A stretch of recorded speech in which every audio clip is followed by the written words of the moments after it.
जय श्रीमन्नारायण।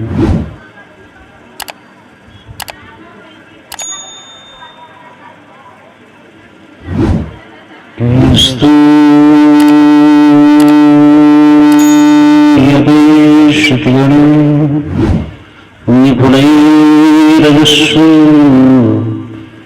संभुज्यते प्रतिगते प्रणवै प्रियान्धे तं सर्वकर्म फलम् निजसेवकानां श्रीमद्विहारिचरणो शरणं प्रपद्ये। श्रीमद्विहारिचरणो शरणं प्रपद्ये।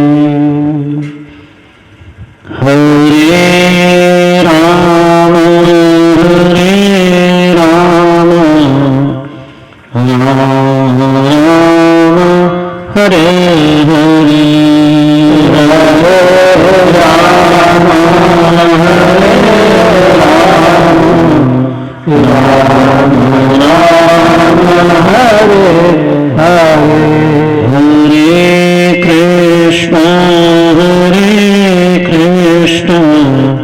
कृष्ण कृष्ण हरे हरे हरे कृष्ण हरे कृष्ण कृष्ण कृष्ण हरे हरे।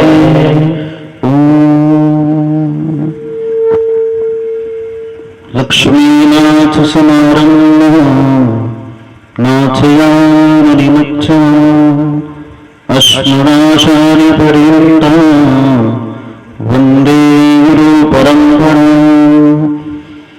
श्रीवत्सवंशकलशोदधिपूर्णचन्द्रं श्रीकृष्णसूरितनयं सुधिं सलीलं श्रीवत्सगुरुदे षडलक्षधन्यं श्री श्रीनिवासगुरुवर्यनमः। श्रीः कासायं यज्ञसूत्रं सुजीवपुषि तथा शुद्रपुण्यं च भावि यस्यास्ते दक्षिणहस्ते कलिकुमतिकेन्द्रवज्रं त्रिदण्डं संसाराग्नि प्रशन्ते भृतजलं मलं दारुपात्रं पवित्रं श्रीविश्वकसेनशूरः पदकमनीयं श्रेयसे संशयामि। कासायशोभिकमनीयवरं त्रिदण्डं श्रीनिशयोगिपदपङ्कजभङ्गारं वैकुण्ठनाथचरणाम्बुजशक्तिसेतुं लक्ष्मीप्रपन्नयतिवर्यमहं प्रपद्ये। नारायणं नमस्कृत्य नरं चैव नरोत्तमं देवी सरस्वतीं व्यासं ततो जयमुदीरये। नमामि गंगे तव पादपङ्कजं सुरासुरैर्वन्दतदिव्यरूपं भुक्तिं च मुक्तिं च ददासि नित्यं भवानुसारेण सदा। विष्णुपदां गंगे त्रिपदगामिनी ब्रह्मत्रयीतीक्षाते पापं मे हरिजाह्नवी। जय जय श्री राधा जय जय नवल किशोर जय गोपीचितचोर प्रभु जय जय माखन चोर। जय श्रीनारायण। प्रातस्मय कारण करुणा गुणावे लक्ष्मीनारायण भगवान तम श्री गुरुदेव के चरणों में कोटिशः नमन। श्री हरि वैष्णव कृपा से हम श्रीमद्भागवत महापुराण के माध्यम से सत्संग लाभ हमारा प्राप्त कर रहे हैं। श्रीमद्भागवत महापुराण भक्ति ज्ञान विरागाप्तो विवेको वर्तते महान। जिससे भक्ति ज्ञान वैराग्य पुष्ट होती है, ऐसी दिव्य कथा है। ऐसे तो इसको ज्ञान यज्ञ कहा गया है, जिसको सुनने के लिए बड़े बड़े लंपट, कौन लंपट? भागवत पुराण सुनने वाले जो अपने आप में परम संत महापुरुष हैं, परम भागवत भक्त जो हैं, उनको भी लंपट कहा गया। लंपट एक तरफ गाली भी है, और यहां कहा गया श्रीमद् भागवत पुष्पाण रस लंपटा, यानी भगवान की कथा सुनने में जो परम रसिक संत हैं, दौड़ करके भगवान की कथा सुनने अपने आप में आते। कौन पहले आया? परमिच्छ वैष्णव। सुनने भी आया तो सबसे पहले अपने आप में वैष्णव जन आया, दौड़ करके आए वैष्णव जन भगवान की कथा सुन। धावंतो प्यायो सर्वे प्रथमैश्च वैष्णव, दौड़ करके सुनने के लिए आए। तो इस प्रकार हमारा भगवान की बड़ी विशेष कृपा है कि भगवान ने हमारा आपको मनुष्य शरीर दे दिया। ये भगवान ने हमारा आपको प्रमोशन योनि दी है। मनुष्य की योनि है, प्रमोशन की योनि है। इसके उपरांत जितने वो सब डिमोशन वाली, गिरने वाली। लेकिन इस शरीर से आने के उपरांत मनुष्य शरीर इसलिए मिला है, धर्म करने के लिए, पुण्य करने के लिए, दान करने के लिए, तप करने के लिए। यदि बस खाने पीने सोने नहाने और बटोरने के लिए मिला है। ये तो हमारा 84 लाख योनियों में भी किया है। उस समय भी खूब खाए, जब गधे कुत्ते होंगे तब भी खूब खाए होंगे भाई। उस समय भी अपने आप में खूब बटोर। मुझ कितना बटोरता है बताओ? ले जाकर के बिल में तहखाने में छिपा छिपा के रखता है, नाती परनाती शरणार्थी के लिए। उस काल में भी हमारा पशु पक्षी योनि में रहने के उपरांत भी खूब बटोरा। उन्होंने योनियों में रहने के उपरांत भी खूब खाया। संसार के ऐसे कोई भोग नहीं होंगे जिन भोगों को अपने आप हमारा अपने हजारों हजार बार नहीं भोगा होगा। कोई ऐसे भोग नहीं होंगे जिनको इसी शरीर से अपने आप में हजारों हजार बार हमारा अपने नहीं भोगा होगा। तदुपरांत इसलिए इस मनुष्य योनि में आने के उपरांत भी हमारी आसक्ति रहती है। उन भोगों को भोगने के उपरांत आज भी हमारा आपकी आसक्ति उन्हीं भोगों में रहती है, क्योंकि हमारा आपने हजारों हजार वर्ष भोगों को भोगा है। इसलिए अंत में भगवान ने अपने जैसा स्वरूप प्रदान कर दिया, स्वस्वरूप दिया है, अपने जैसा स्वरूप दिया कि आप इस स्वरूप से अपने आप में स्वीकार करो। इसलिए वैष्णव है कौन? जन्म से तो देखा जाए तो हम सब वैष्णव ही हैं, लेकिन वैष्णव हैं कौन? महाप्रभु जी महाराज कहते हैं जिनके मुखारविंद से एक बार भगवान का नाम आ जाए, कारिवो वैष्णव। वैष्णव किसे कहा गया? झार मुखे एक बार सुनि कृष्ण नाम तान जानियो वैष्णव प्रधान। जिनके मुखारविंद से एक बार कृष्ण नाम निकलता है वो वैष्णव है। लेकिन वो थर्ड डिविजनल वैष्णव है, फर्स्ट डिविजन नहीं होगा। तीसरे नंबर का भक्त है वो, जिनके मुखारविंद से दिन भर में एक बार ना हे कृष्ण या हे राम हे नारायण एक बार निकल गया, वो वैष्णव है, लेकिन थर्ड डिविजनल वैष्णव है अपने आप। लेकिन झार मुख कृष्णाम निरंतर झार बोधने कहते सुई वैष्णव श्रेष्ठ भजतार चरणे। महाप्रभु जी महाराज कहते जिनके मुखारविंद से निरंतर कृष्ण नाम निकलता है वो श्रेष्ठ वैष्णव है। जो 24 घंटे अपने आप पे जब समय देखो तो अपने आप पे माला लेके खटखटा रहा है, माला नहीं भी हो तो कर माला उसकी चल रही है निरंतर। कहते ये भी वैष्णव है, लेकिन ये फर्स्ट डिवीजन नहीं, ये भी सेकंड डिवीजन वैष्णव है। जिसके मुखारविंद से निरंतर कृष्ण नाम निकलना वो भी वैष्णव है, लेकिन ये सेकंड डिविजनल वैष्णव है। पूछा फर्स्ट डिविजनल कौन होगा भाई?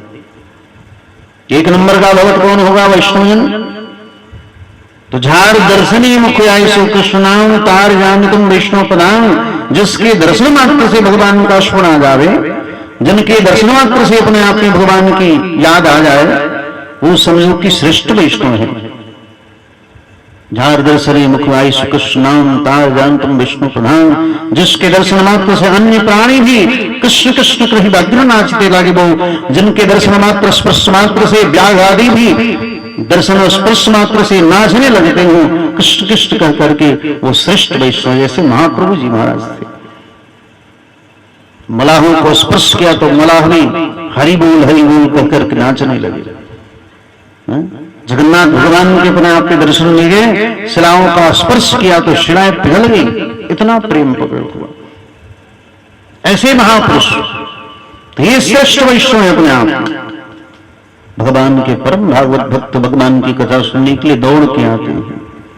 पुष्पानाय रसलम पटाह, ये रसलम पट भगवान की कथा सुनने में लंपट है, और दुनिया की गाली भी है लंपट, जिसको तुलसीदास जी महाराज कहते हैं। लंपट कहा है, लंपट मतलब पराई स्त्री पर बुरी डालने वाले लंपट, ठीक है। इस प्रकार लंपट का मतलब क्या है? जो पर स्त्री बुरी नजर डालता वो लंपट कहा गया, वो गाली है जो तुलसीदास जी महाराज ने कहा। कलयुग में दुष्टों की संख्या बढ़ जाएंगी, ऐसे तो उस समय भी था, इन्हीं की उस समय नहीं था। होता नहीं तो राम जी को क्यों लाए विश्वामित्र जी महाराज ने, ठीक ना। उस समय भी अपने आप पे ताड़का, उस समय तो और बड़े बड़े राक्षस थे, ताड़का मारी सुबाहु आदि खरदूषण बहुत सारे राक्षस थे। तो उसमें जो ही हमन करना शुरू हुआ तो हड्डी ले आके गिराई गई। जग में भ्रमण करने वाले उस समय भी थे। ऐसे भगवान के कार्यों में ब्रेकर नहीं बनना चाहिए, ठीक है, विघ्न आदि नहीं करना चाहिए। भगवान के जो भी कार्य हो, ये भी एक धर्म है, ठीक है। आपके धर्म के आस्था नहीं, तो उसका विरोध मत करो, कोई बात नहीं, बैठिए, वो भी धर्म ही है। तो तुलसीदास जी महाराज ने एक बड़ी सुंदर निवेदन किया, माता श्री को सुना रहे अपनी पत्नी को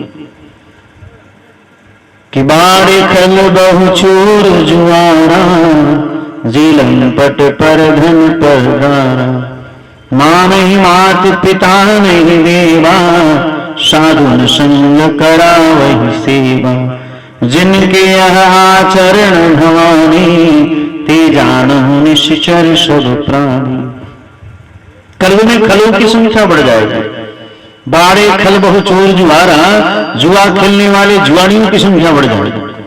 बाड़े खल बहु चोर जुआरा, जेल पट पर धन पर धारा, पराई स्त्री पर पराई धन पर बुरी नजर डालने वाले लपटों की संख्या बढ़ जाएगी। मां नहीं मात पिता नहीं देवा, न माता को मानेंगे न पिता को मानेंगे न देवताओं को मानेंगे। मां नहीं मात पिता नहीं देवा, साधु संग कराओ ही सेवा, साधुओं की सेवा करनी चाहिए, लेकिन साधुओं से सेवा करवाएंगे, ठीक, साधु से सेवा करें। स्वामी तक झाड़ू लगाई देंगे, अब स्वामी तो झाड़ू लगाई देंगे भैया। साधुओं से सेवा नहीं, साधुओं की सेवा करनी चाहिए, सेवा लेनी नहीं चाहिए।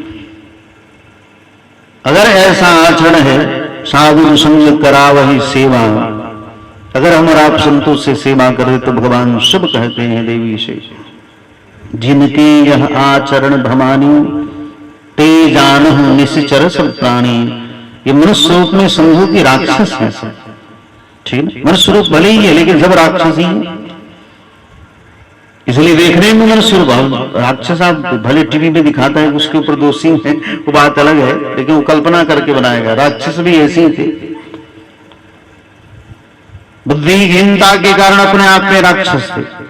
आचारहीनम निपंत वेदाः, जिनको अपने आप में वेद भी पवित्र नहीं कर सकता, ऐसे आचरण से अपने आप में सुंदर रहने वालों को राक्षस कहा गया। तो ये लक्षण जो बताए हैं तुलसीदास जी महाराज, वो राक्षसों की प्रवृत्ति है। साधुओं की सेवा करनी चाहिए, लेकिन साधु माता पिता गुरु से सेवा नहीं। माता पिता गुरु से तो आदेश लेकर के काम करो, आज्ञा सुसाहित सेवा, अपने से बड़ों से आदेश लेकर के अपने आप में सेवा करें। सेवा धर्म परम धन, इसलिए सेवा करें। तो भगवान श्रीमद् भागवत महापुराण की इसलिए रचना की कि हमारा भक्ति ज्ञान वैराग्य से परिपूर्ण हो जाए। ऐसी ये दिव्य कथा है श्रीमद् भागवत महापुराण। तो जी महाराज ने भगवान के लीला चरित्रों को संक्षिप्त से सुनाया, कहा कि आगे के चरित्रों को हे विदित जी महाराज मैत्रेय जी सुनाएंगे। कहा आप हरिद्वार चले जाओ, हरिद्वार में अपने आप में वहां चले जाएं, वहां मैत्रेय जी महाराज निवास करते हैं। जितने भी संत रहे वो सब कहीं गंगा यमुना सरयू गोदावरी कावेरी जहां जल का स्रोत है वही महापुरुष है। जल के जहां जहां स्रोत विराजमान है वही संत महापुरुष मिलेंगे आप। या फिर स्रोत नहीं हो तो स्रोत की व्यवस्था करेंगे, वहां सरोवर का निर्माण कर देंगे, पोखरे का निर्माण करेंगे, कुएं का निर्माण करेंगे। इस प्रकार उद्धव जी महाराज ने कहा अब हमें छुट्टी दे, मैं यहां से बद्रिकाश्रम के लिए प्रस्थान कर रहा हूं, आप मैत्रेय के पास चले जाएं। क्योंकि अंत में विदुर को याद किया भगवान ने, विदुर महात्मा है, संत को याद किया भगवान ने जाते जाते। क्योंकि आग लगी आकाश में और झरझर गिरत अंगार, संत न होते जगत में तो जर मरता संसार। इसलिए संत को याद किया अंत में भगवान कन्हैया ने, जाते जाते अंतिम समय में विदुर जैसे महात्मा को याद किया। यदि कि बैरागी महात्मा थे, गृहस्थाश्रम में रहने के उपरांत भी परम साधु थे। गृहस्थाश्रम में भी हमारा पहले लोग साधु हुआ करते थे। 95% पहले जितने भी महापुरुष थे, हमारे कश्यप ऋषि जी महाराज, कितना बड़ा गृहस्थाश्रम, कितने बड़े साधु जिनके यहां भगवान देवता सपुत्र बन करके आए। कदरों के काले काले नाग हो गए सो, ठीक है। कश्यप की संतानें 13 पत्नियां हुई, दिति, अदिति, द्वितीय से दैत्य हुए, अदिति से देवता हुए, धनु से दानव, कद्रु से काले नाग, विनीता के पक्षी, इला के वृक्ष, ठीक है। इतनी वृष्टि का यानी सृष्टि का जो अपने आप में विस्तार किया कश्यप ऋषि जी महाराज, सेंट्रल जेल बक्सर। अंत में भगवान वामन प्रकट होकर के आए वहां अदिति के गर्भ से। इस प्रकार सोचो कैसा दिव्य अपने आप में महापुरुषों का चरित्र था। गृहस्थाश्रम में होने के उपरांत सृष्टि का अद्भुत विस्तार किया महापुरुषों ने। भृगु जी महाराज जिनके पुत्र है हमारे बक्सर के महर्षि च्यवन, च्यवन ऋषि जी महाराज, गर्भ च्यवनित हुआ तो च्यवन हो गए। उनकी पत्नी का एक नाम पुलोमा था। उस काल में जब पुलोमा अपने आप में छोटी थी, घर में थी, उस समय एक राक्षस था जिसका नाम भी पुलोमा ही था। तो बच्चे जैसे नहीं, माताएं डराती हैं बच्चों को, अरे बच्चों दूध ना पीबे ना, भकौआ के दे दे, तो बच्चे घट पी लेते हैं दूध भाई। इसलिए बाल्यावस्था में बच्चों को डराना नहीं चाहिए, ठीक है, कि भकौआ आवा तो सही में भकौआ हुई तो धर ली तब का हुई, तो सही में धर लेते भाई। आपकी दृष्टि तो वैसे है नहीं कि देख लो कोना में बा की अतारी माँ के छुपल बा भाई।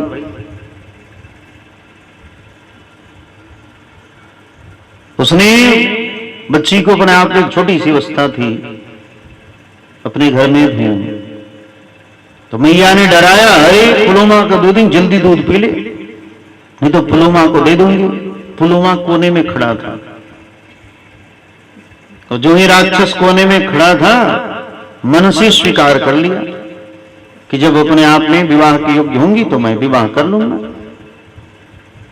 इधर कन्या का विवाह अपने आप में भृगु के साथ हो गया, भृगु जी महाराज। और जब भृगु के साथ विवाह हुआ, एक दिन अग्निहोत्र में बैठे हुए थे, संध्या का समय था और स्वाहा स्वाहा कर रहे थे अपने आप में।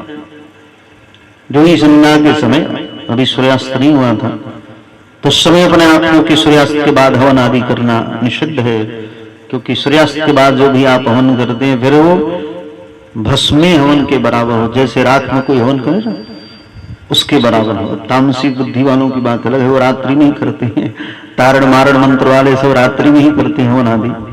ठीक नहीं, यानी उल्टा, विपरीत कार्य करने वाले सब उल्टा रात में करे। तो इस प्रकार अग्निहोत्र में थे, उसी समय पुलोना राक्षस जो था ना, सूअर का रूप धारण करके आ गया, अंदर प्रवेश कर गया वो सूअर का रूप धारण करके। अब पुलोमा नामक स्त्री को जो ही देखा तो पुलोमा अपने आप में फिर उसी स्त्री का रूप धारण कर लिया। अब तो हद हो गई भाई, एक एक दो दो स्त्रियां एक एक स्थान पर, लेकिन ये तो राक्षस था। प्रभु जी महाराज ने जो ही देखा कि अरे ये दो दो पुलोमा, समझ गए महापुरुषों की तो दृष्टि बड़ी अद्भुत होती है भाई। ये समझ गए कि पुलोमा बनावटी लग रहा है, लेकिन वो बहुत शकल एकदम बना दिया। पहले मायावी होते थे ना देखते, तो इसने तुरंत अपने आप के पुलोमा का अपहरण करके लेके भागना चाहा। उस समय गर्भवती थी, घर में चौन्य ऋषि जी महाराज थे। हुंकार करके अपने आप ने हुंकार किया, अपहरण करके लेके जाना चाहता। उसी समय गर्भ चवरित हुआ, ठीक ना, गर्भ का स्राव हो गया। और वही छोटा सा बालक अपने आप में जब धरती पर गिरा और जो ही उसकी दृष्टि खुली, उसी समय अपने आप में पुलोमा नामक राक्षस जल करके भस्मीभूत हो गया। बोलो चौन्य ऋषि जी महाराज की जय, श्री सदगुरुदेव भगवान की जय। ऐसे हुए चौन्य ऋषि जन्म लेते ही अपने आप में दृष्टि खोली, खोलते ही अपने आप के राक्षस जल करके भस्मीभूत हो गया। तो गर्भ चवनित होने के कारण इनका नाम चौवन पड़ा है, चौवन ऋषि जी महाराज। अद्भुत है महापुरुष, जन्म लेते ही जैसे राम। अब सोचो कितने बड़े तपस्वी होंगे महर्षि चौवन, जन्म लेते ही दृष्टि पड़ी और राक्षस जल करके भस्मीभूत हो गया। और यही चवन भार्गव के नाम से जाने गए। भृगुवंश में होने के कारण इन्हीं चवन, कितने लोग भ्रमित रहते हैं आखिर भार्गव कौन है भाई, सबको तो भार्गव ही कहा, भार्गव है कौन ओरिजिनल? तो महाभारत में स्पष्ट वर्णन लिखा गया है। यही चवन ही आगे चल करके भार्गव ऋषि भगवर, कुछ दिन जाकर के इन्होंने भगवर में तपस्या की होगी, इसलिए इनका नाम अपने आप में वहां भार्गेश्वर नाथ की स्थापना की गई है। भगवान ने अपने आप में अद्भुत वर्णन है वहां का भी। राम जी ने कहा लक्ष्मण से, हे लक्ष्मण अब व्यवस्था करो कैसे जलाभिषेक हो भगवान। तो शिवजी महाराज की स्थापना भगवान ने वहां भार्गेश्वर नाथ के नाम से की है, ठीक ना। तो वहां जल गंगा जल कौन लेने जाए, वहीं पर लक्ष्मण जी महाराज ने बाण गंगा प्रकट कर दिया। लेकिन आज उसकी दुर्गति है, उसके सामने मंदिर के सामने आप देखोगे ना तो सब कचड़े अपने आप में उसमें भरे हुए हैं। तो इस प्रकार तो वहां सामने मंदिर के सामने एक बाण मारा, तुरंत बाण गंगा प्रकट हो गई और उसी जल से अपने आप में अभिषेक हुआ। तो भार्गेश्वर नाथ के नाम से जाने जाते हैं, ठीक है। और जो पोखरा है वहां का, वहां पहले वर्णन आता है, बड़ी सुंदर सुंदर कमल के पुष्प में विराजमान थे, जिसको भार्गव सरोवर कहा जाए, ठीक है। भार्गव सरोवर वहां बिना, जहां पंचकोशी का तीसरा पड़ाव है, जहां भगवान ने अपने आप में दही चूड़ा खाई थी, ठीक है, खाए थे ठाकुर जी महाराज, वहां का आज भी प्रसाद दही चूड़ा है। तीसरा पड़ाव भगवर है गांव, जहां वक्त मिलेंगे घर घर में, तो भार्गेश्वर का दर्शन कर ले। जहां चूड़ा दही है सतरे, तुझे भक्ति मिलेगी झट से। मन सीताराम सीताराम रट ले, तेरे संकट जाएंगे कट रे। तू बक्सर पंचकोशी कर ले, तेरे संकट जाएंगे कट रे। वहां भगवान ने पंचकोशी का तीसरा पड़ाव, जहां ठाकुर जो महात्माओं के पास उस समय उस काल में जो अवस्थाएं थी, उन्होंने महापुरुषों ने वही सेवा की और आज वही प्रसाद रूप में पाया जाता है। अहरौली में भगवान पहुंचे तो वहां महापुरुषों ने अपने आप में उनको खूब सुंदर पकवान आदि खिलाए, तो आज वहां पकवान खाए जाते हैं। नदाओं में सत्तो मुल्ली प्रसाद पाया जाता है। दही चूड़ा अपने आप में भगवर में, बड़कानुआ में खिचड़ी पाई जाती है। जहां राम ने खिचड़ी खाई, जन जन में प्रेम बढ़ाई। तू वहां चल के खिचड़ी खा ले, श्री राम को मन में बिठा ले।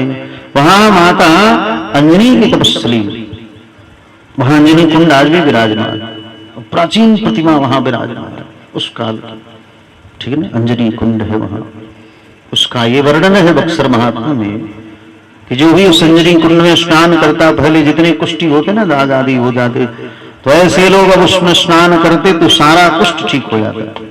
उसकी ऐसी महिमा थी। जो उसमें सरोवर में अंजनी कुंड में स्नान कर लेता, उसके सारे शरीर के रोग अपने आप पे ठीक हो जाते। तो महात्मा जहां रहते वहां सरोवर का निर्माण जरूर होता और सरोवर को आशीर्वाद देते। अनेक लोग अपने आप में तप के प्रभाव से उसमें ऐसा पावर डाल देते। जैसे 2013 में हमारा यज्ञ हुआ था उत्तर प्रदेश खरड़िया में, तो वहां दुर्गा जी की एक भक्त है बेचारी राजेश्वरी देवी, तो पुजारी है वहां उस मंदिर की। तो वहां पहले 2009-10 में कथा हुई थी, तो उन्होंने आग्रह किया था कि स्वामी जी गंगा जी से भरजित पोखरा तो बड़ी अच्छा, और उसमें 36 वर्षों से एक बूंद पानी नहीं था, ठीक ना, एक बूंद पानी नहीं। तो उन्होंने आग्रह किया कि गंगा जी से भरे, हमने गंगा को बुलाना इतना आसान थोड़ी है, उसके लिए तप करना पड़ेगा, त्याग करना पड़ेगा। तब लोगों ने आकर के गांव के बुजुर्ग लोग आए और चतुर्मास 2013 में अपने आप में फिक्स हुआ। और तदुपरांत अपने आप में 2-3 महीना व्यतीत हो गया तो लोग कटाक्ष करने लगे, बताओ इतना आसान है गंगा को बुला लेना। तो हमारी डिक्शनरी में तो ना है नहीं। उसी समय हमने निमंत्रण लिखा, अष्टमी से 3 दिन पहले हमने निमंत्रण लिखा और बच्चों को दे दिया, जाओ गंगा जी को बोल देना स्वामी जी बुलाएं।